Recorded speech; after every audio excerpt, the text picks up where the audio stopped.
Hey everyone, welcome back to the channel. Today we're diving into something seriously chilling, a story that's going to stick with you long after this video ends. It's a tale of heartbreak, horror, and a house that nobody dares step foot in anymore. So grab a snack, get comfy, and let's jump into the first part of this haunting urban legend from the book Urban Legends by Sonia Saini. Trust me, this one's a wild ride. Picture this, it's midnight, and Daisy Blue, a 25-year-old woman, is sprawled out on a rocking chair in her small, secluded house. She's staring at the ceiling, not moving, not blinking, just frozen. Tears are streaming down her face because she hasn't blinked in like a whole minute. Nearby, her baby, sweet little baby Blue, is crying hysterically, those desperate wails that would usually snap any mom awake. But Daisy, she doesn't even flinch. She doesn't glance at her child, doesn't react at all. It's eerie, right? Eventually, the baby, exhausted from crying, passes out on the floor. Daisy's still in that chair, looking like she's been through hell. Her hair's a tangled mess. Dark circles are carved under her eyes, and her face is streaked with dried tears. Her clothes are so filthy, it's like she hasn't changed in weeks. Then out of nowhere, Daisy curls up tight, pulling her knees to her chest. And here's where it gets weirder. She starts plucking out her hair, one strand at a time. She'd pull a hair stare at it for a second, then toss it aside. For almost an hour, she's stuck in this creepy loop like she's in a trance. It's nearly 1 a.m. when, bam, she snaps out of it. She leaps from the chair, scoops up her sleeping baby from the floor, and starts rocking them gently like the most loving mom in the world. She tucks baby Blue into the crib, hustles to the kitchen, grabs a bottle of milk, and feeds the starving kid, who drinks it down in their sleep. It's like Daisy's suddenly back to being herself, but not for long. As she's cleaning the bottle in the kitchen, a blood-curdling scream pierces the silence. Daisy drops the bottle, covers her ears, and just freaks out. The screams are relentless, like they're coming from everywhere. She bolts to her room, slams the door, and slumps against the wall, screaming, "Stop it! Stop crying! You're gonna burst my eardrums!" She's banging her head against the wall harder and harder until the pain and blood loss knock her out cold. Hours later, Daisy wakes up to her baby crying again. The sound sends her spiraling. She starts sobbing, screaming, completely unraveling. Now let's rewind a bit to understand how Daisy got to this point. A couple of years ago, she was a stunning 23-year-old turning heads wherever she went. But her heart belonged to Nick, a soldier. They were crazy in love, dreaming of a future together. They got married, moved to this quiet little house far from the city, and for a while life was perfect. But then Daisy got pregnant, and things started to change. Pregnancy hit her hard.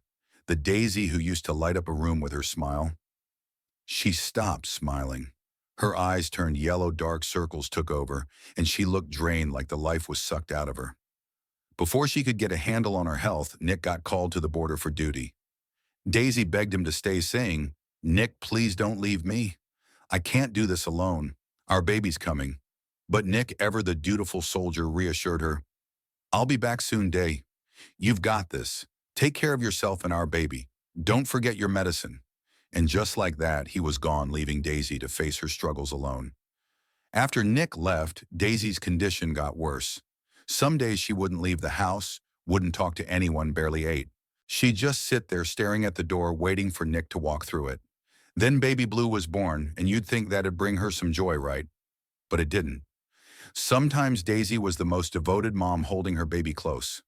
Other times she'd ignore baby Blue for hours, lost in her own world, staring at a framed photo of her and Nick.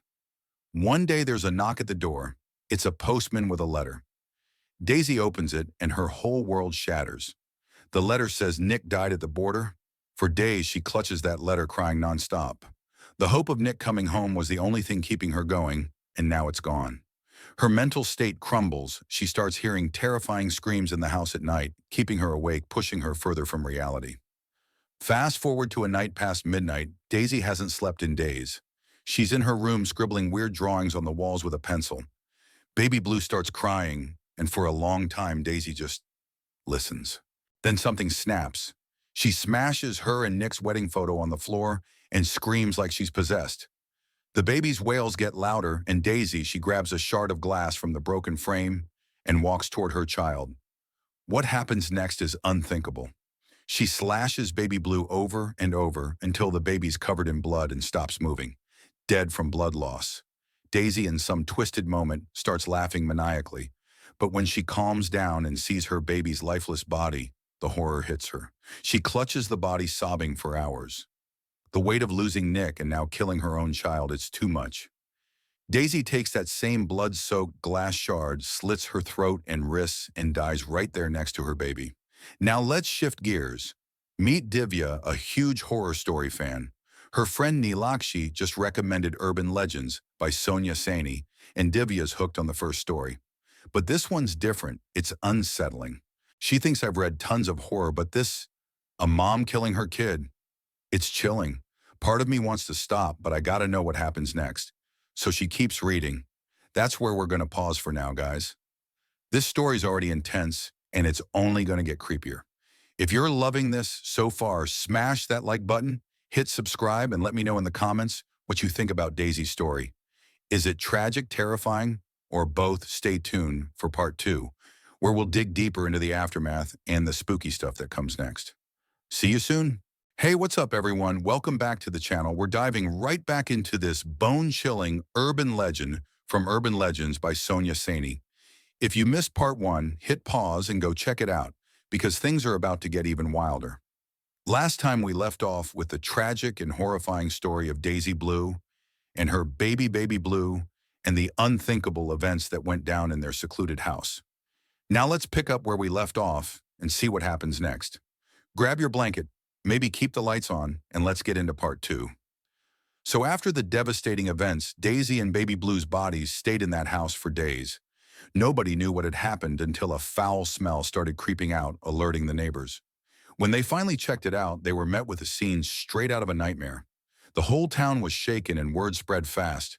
People started whispering that the house was cursed. No way. Something that horrific could happen without some dark force at play, right? For nearly 20 years, that house sat empty, abandoned, falling apart. Nobody dared to live there, not even to step inside. It became the kind of place kids would dare each other to go near, but nobody was brave enough to actually do it. Fast forward to about 20 years later, and enter Samar, a distant relative of Daisy's. He shows up to claim the property, probably thinking, hey, free house, right? But as he rolls up at dusk, the place looks like something out of a horror movie. The house is a total ruin. Creaky floors, busted windows, the works. Samar steps inside, and right away he hears something creepy. The rocking chair, the same one Daisy used to sit in, is creaking like someone's sitting there rocking back and forth. He flips on his flashlight, heart probably racing, but there's nobody there. The chair's moving on its own. Okay, that's spooky enough, but then it gets worse. Out of nowhere, Samar hears a woman's loud, cackling laughter coming from the courtyard. He sprints outside thinking, what the heck is going on? But when he gets there, it's just empty. Nobody's around. At this point, he's sweating bullets, wiping his forehead in the chilly night air. He heads back inside, trying to shake it off, when he hears something else, a child's cries echoing through the house. Now, this isn't some random noise. It's unmistakable, like a baby wailing in distress. Samar's alone in this desolate, abandoned house, and these eerie sounds are piling up. It's like the place is alive with something unseen, something heavy. He doesn't stick around to find out what. Samar bolts out of there, never looking back, and that house stays untouched, its dark story locked inside. Now let's zoom back to Divya, our horror story enthusiast, who's reading this tale in Urban Legends. She's totally hooked, but also super creeped out. The story's got her on edge, and she's thinking, okay, I love horror, but this one's hitting different. It's not just the tragedy of Daisy and baby Blue, it's the way the story feels so real, like it actually happened. Divya's friend Neelakshi, who recommended the book, catches her looking spooked and starts teasing her. What's up, Divya? You love horror stories, but you're scared of this one. How does that even work? She laughs. Divya's quick to defend herself. It's not like that, okay? This story's just intense. And it's not just a story, it's an urban legend. The author says it really happened, like to real people somewhere. Get this, she even claims Daisy and baby Blue's spirits are trapped in a mirror in that house. If you call their names at midnight, they'll show up. Nilakshi bursts out laughing, like full-on cackling. Are you serious? You're educated and you're buying this. Come on, Divya. These stories are just made up to sound creepy. You really think shouting "Baby Blue" in front of a mirror at midnight's gonna summon ghosts? It's just a gimmick, total nonsense. But Divya's not backing down. She's like, look, I'm not saying I fully believe it, but there's something to these legends. Maybe we've got our world and spirits have theirs. I'm not a coward, but I'm also not messing around with this stuff. Neelakshi, though, is all confidence. Fine, she says, if you're so sure, let's test it. Tonight at midnight, I'll prove this is all fake. These stories are just for thrills, not truth. People who fall for them are just, well, fools. Divya's hesitant like, no way, even if it's fake, why would we mess with spirits at midnight? I'm not doing it. But Neelakshi's not letting it go. What you scared, I'll be right there with you. If anything feels weird, we'll stop. It's not a game. It's just a test to see if your author's right or if I am. So it's midnight, and it just so happens to be a new moon night, which means it's pitch black outside, no moonlight, nothing. Divya and Nilakshi are in their hostel, which is out in the middle of nowhere far from the city. After dusk, the campus gets dead quiet, almost too quiet. They're in the bathroom and Divya's nervous, like, you sure about this? Last chance to back out. Nilakshi's all bravado, though. Relax, nothing's gonna happen. It's like saying Bloody Mary 3 times in a mirror, nothing shows up. I'm telling you, chanting Baby Blue 13 times won't do a thing. Nilakshi sets the scene. She turns off the bathroom lights, lights 2 candles and places them in front of the mirror. They're standing there facing their reflections, and Nilakshi stretches out her hands like she's ready to catch something. She starts chanting, Baby Blue, Baby Blue. I know the things she did to you. Her voice is steady at first, echoing in the dark bathroom. They go through the chant once, twice, over and over. Divya's probably holding her breath, watching the candlelight flicker. They hit the 12th repetition, and suddenly a cold gust of wind brushes past Nilakshi's ears. She freezes. They'd closed the bathroom windows and doors, so where's this breeze coming from? Worse, there's a faint, terrifying whisper, like someone's murmuring something just out of earshot. Nilakshi's face changes. She's spooked now, but she pushes through, stammering out the 13th chant. The candle flames are flickering like crazy, like they're about to go out. Then out of nowhere, Nilakshi feels something heavy in her hands, like she's holding an invisible weight, something the size of a child. Her eyes dart to the mirror, and in the dim candlelight, she sees it right next to her reflection. There's the horrifying face of a woman staring back at her, mouth open in a silent scream. And that's where we're hitting pause, guys. Holy cow, this story's giving me chills just telling it. What do you think's happening? Is Nilakshi really seeing Daisy's ghost? Or is her mind playing tricks? Drop your thoughts in the comments, and if you're loving this creepy ride, smash that like button and subscribe for more. Part 3 is coming up, and trust me, it's only going to get spookier. See you soon. What's good, everyone? Welcome back to the channel. We're jumping right back into this spine-chilling urban legend from Urban Legends by Sonia Sini. If you haven't seen parts 1 and 2, go watch them first because things are getting seriously intense. Last time we left off with Nilakshi and Divya in their hostel bathroom at midnight, chanting Baby Blue in front of a mirror. Nilakshi's on her final chant when she feels a creepy weight in her hands and sees a terrifying woman's face in the mirror. Let's see what happens next. Buckle up, grab your headphones, and let's dive into part 3. So Nilakshi's standing there, frozen, staring into the mirror. The candlelight's flickering like it's about to die, and that horrifying face, pale with hollow eyes and a twisted scream, is right there next to her reflection.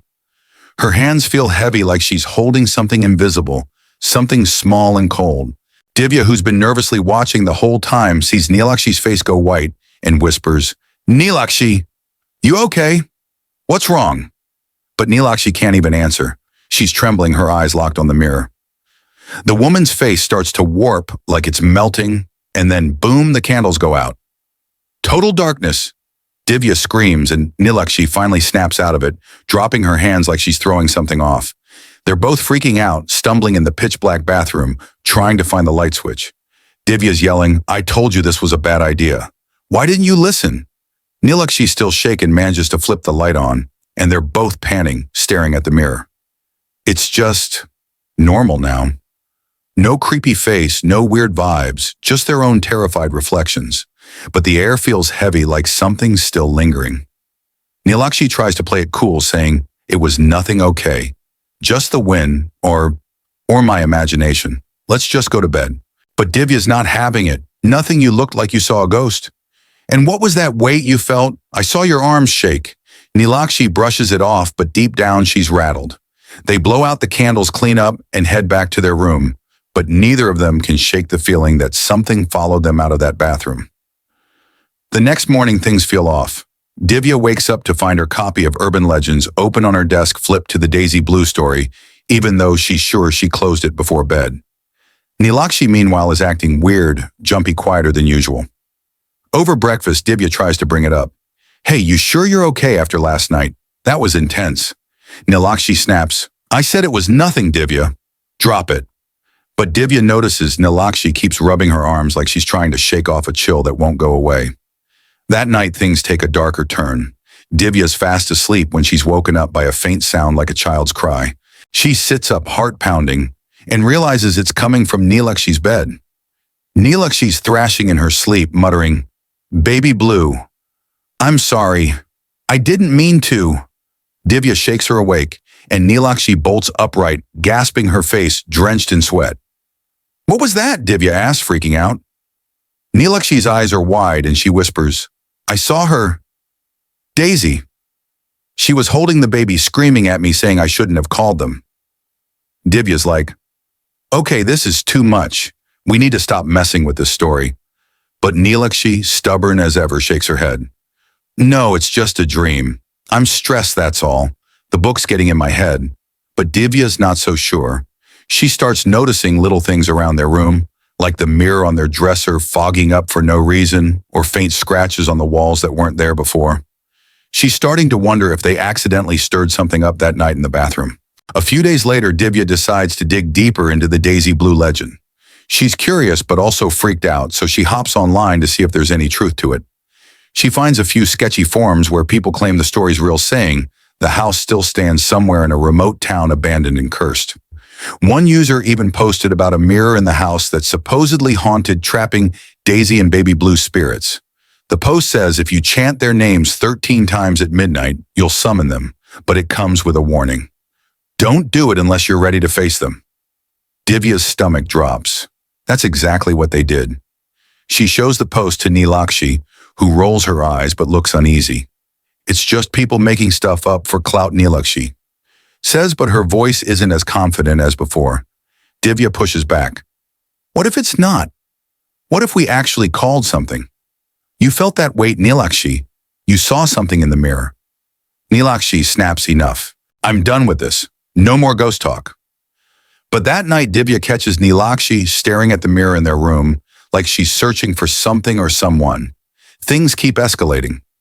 One night, Divya wakes up to find Nilakshi standing in front of the mirror, whispering the Baby Blue chant under her breath.